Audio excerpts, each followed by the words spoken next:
Hey guys, fun video today. We're doing some work on the cylinder heads. I've got one set up here. I'm going to walk you through my process of what I'm going to do to clean these things up. And if you want to check out the other video I put out on these cylinder head specifications, kind of a quick unboxing video if you will, you can learn more about them. But they are the Pro Max cylinder heads, part number 9440. I'm reading the box here, 2.140 inch intake, 1.81 exhaust, 84 cc combustion chamber, maximum 600 lift spring, and direct bolt-in replacements for a 440 big block Mopar.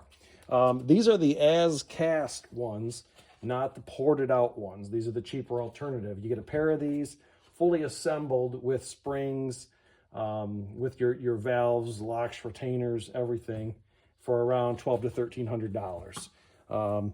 I do have them completely tore down. That was in the other video. We pulled all the valves out, or at least started the process on film. And yeah, now we're going to the next step where we're going to be doing a little bit of mild porting, just cleanup work, and primarily gasket matching. So that's the first step. You know, get your gaskets that you're going to use, intake and exhaust, and put those on the surfaces of both your cylinder head, and if you have your intake manifold, you can check that as well.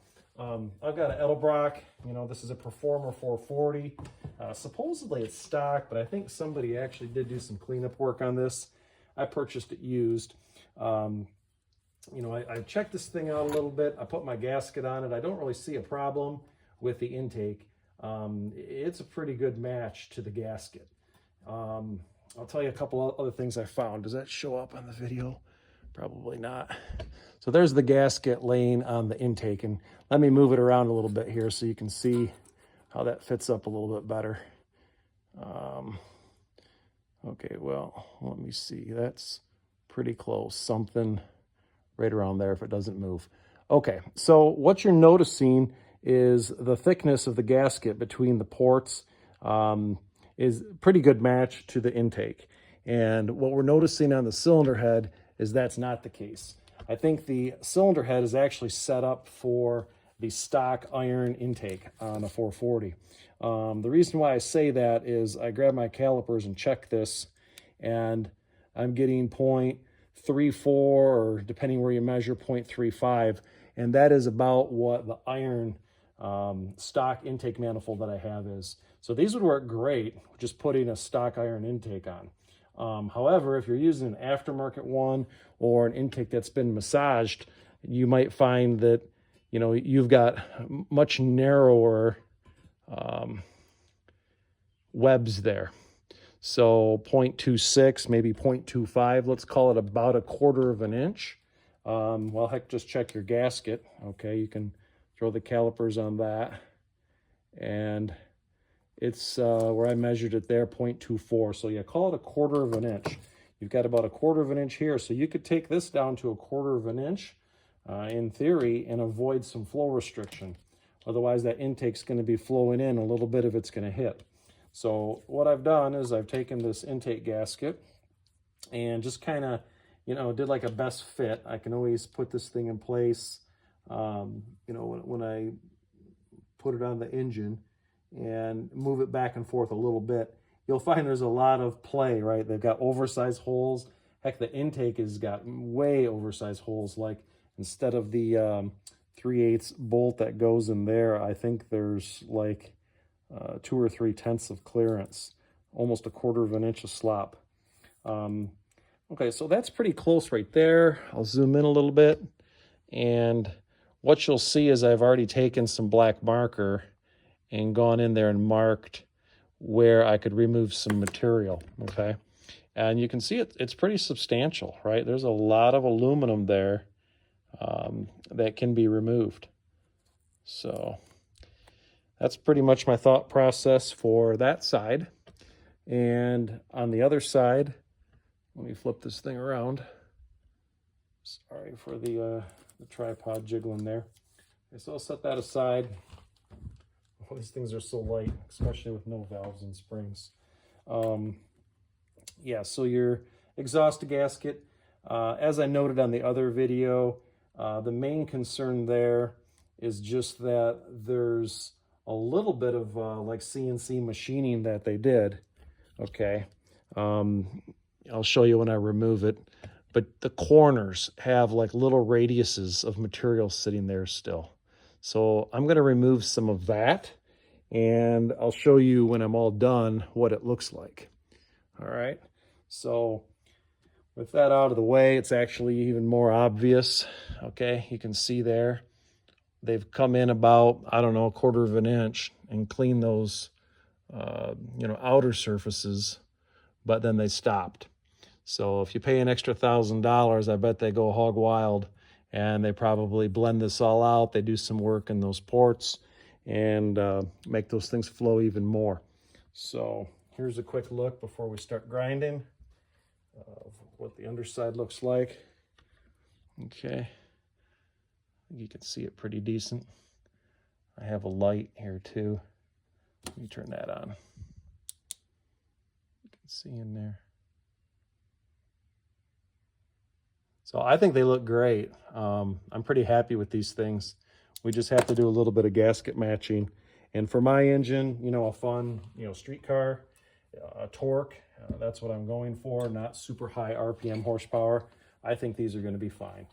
If you're going after that, well, you're probably more serious about getting the drag strip and paying a little bit of extra money so you can buy a set of $2,000 or $3,000 heads and get a little bit more out of it.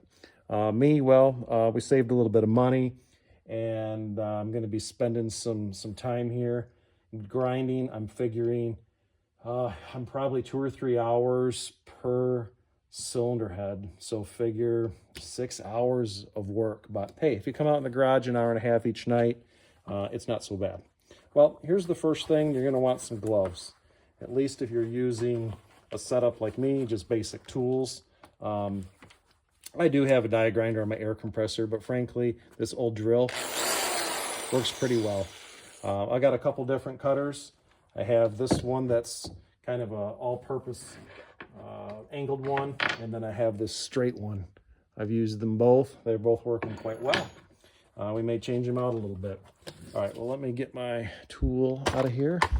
I also have a Dremel tool with a little sandpaper wheel on it, and that also can be handy for cleaning up some of the marks that the carbide leaves behind. What I found is that thing chatters a little bit, or just kind of starts to make little grooves in the aluminum, you know, kind of like the washboard going down a road. It just seems to form no matter how smooth you're trying to be. You can change the angle and improve the situation a little bit, but okay, here's what I do, you know, just kind of get started. You can use your hand to support it, and you can just hold on to this. Use your own judgment. Don't get, you know, loose stuff caught in a drill and, you know, wrap it up and hurt yourself. But it's a way to support it and make sure you don't go crazy and, you know, go in and hit one of your bronze guides or go across your ceiling surface here or something. So I'm just going to play around with one of these ports here. I guess we can see this one. The small radius, they say not to get crazy on. This big radius on the top, you can do a little bit more work. Again, I'm just working on the corners.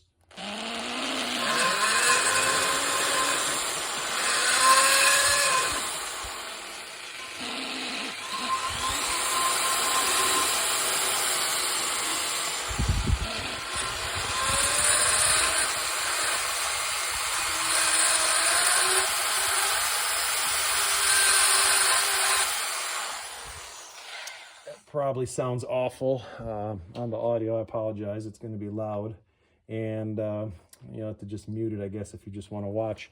But I've noticed that if I move around a little bit, then the metal's not getting hot. It seems to cut a little bit cleaner, so that's working for me. Just a little bit at a time on each spot.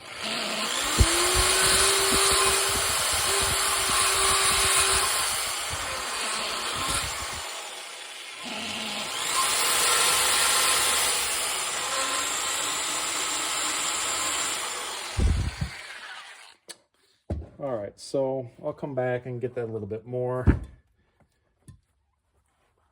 I'm gonna spin this thing around a little bit. come at it from this other side.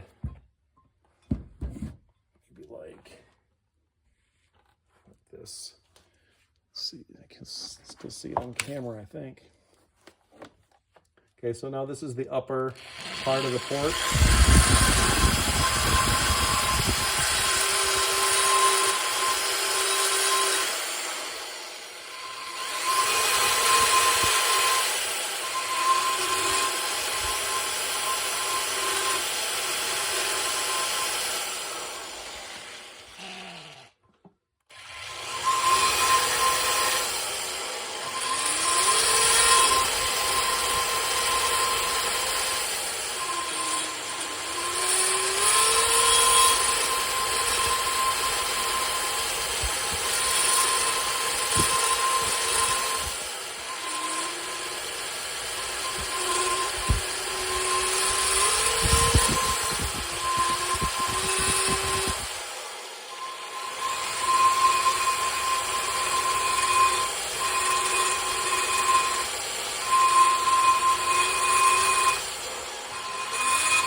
Okay, that's a good place to take a little break and show you those little like chatter marks you get.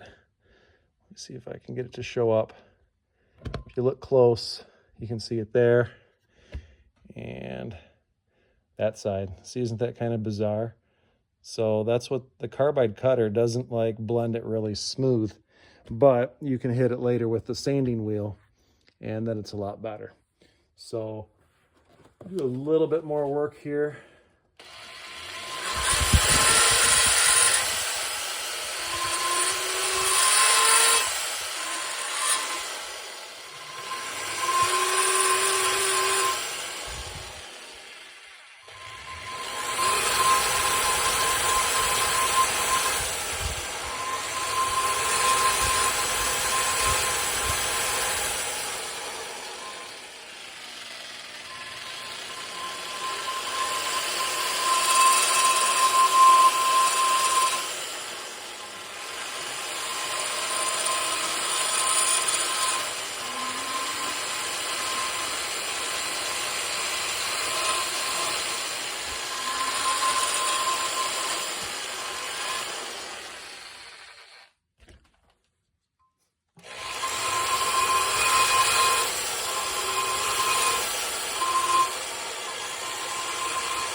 Okay, that's better.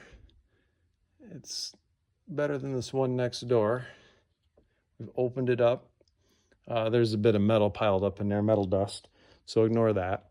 I'll clean it out in a minute. But let's do a little bit of finesse work with this Dremel, see if this works well.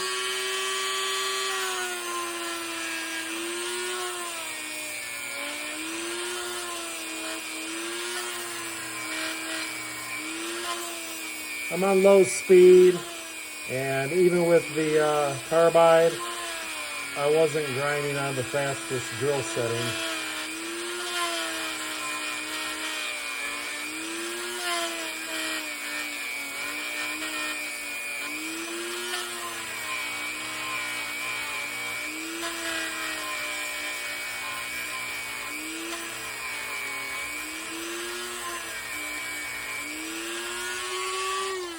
Okay, so now it's smoothed out all those little chatter bumps. We got a much more polished looking surface there, and I'm pretty happy with that.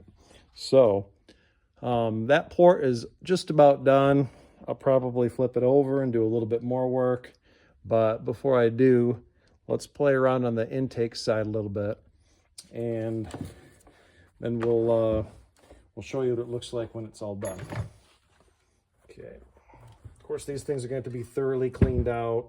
I started out stuffing, pieces of rag in there to try to keep the metal dust, but it just seems to go everywhere. It was getting under the rag somehow, and up close to those valve guides and such. So plan on a thorough cleaning before reassembly. All right, a lot more work to do here. I don't know how far we're going to get before this video is too long, but let me at least do a couple minutes here.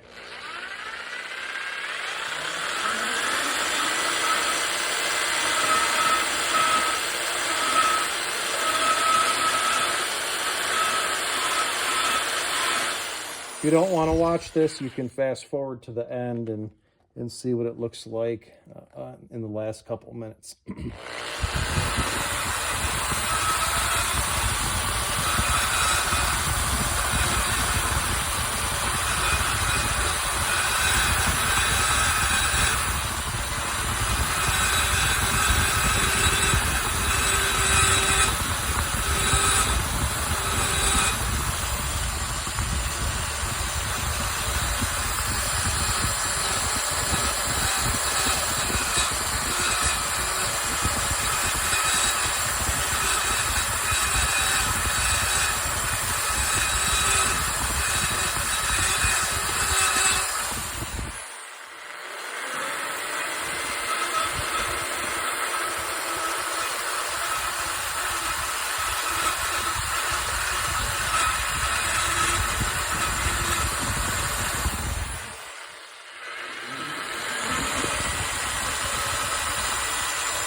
They're a lot thicker down here than at the top. Maybe something to do with the casting process, or maybe that's on purpose. But again, I'm just trying to match the gasket, so I'm taking some of that away.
Okay, well, it's getting there. As you can see, it's a slow process.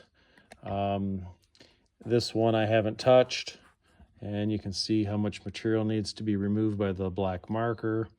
and the first one's starting to get there. Let me clean this out a little bit. There you go. Okay, well, that's my technique, and I'll show you what it looks like here on the other one. I've got this one here pretty much to my liking. Again, it's a couple hours of work. Oh, there's one of those rags I started out stuffing in there. Okay, why don't I do this? Let's clean this area up a little bit. And I'll do two things here. I'll show you this and show you how much metal I removed. Okay, so those are the exhaust ports, obviously. Let's spin this around. Let's take a look at the intakes. Let's step back here so I can see what the camera sees. Maybe I should turn it sideways. I'm not much of a videographer, am I? Okay. There you go.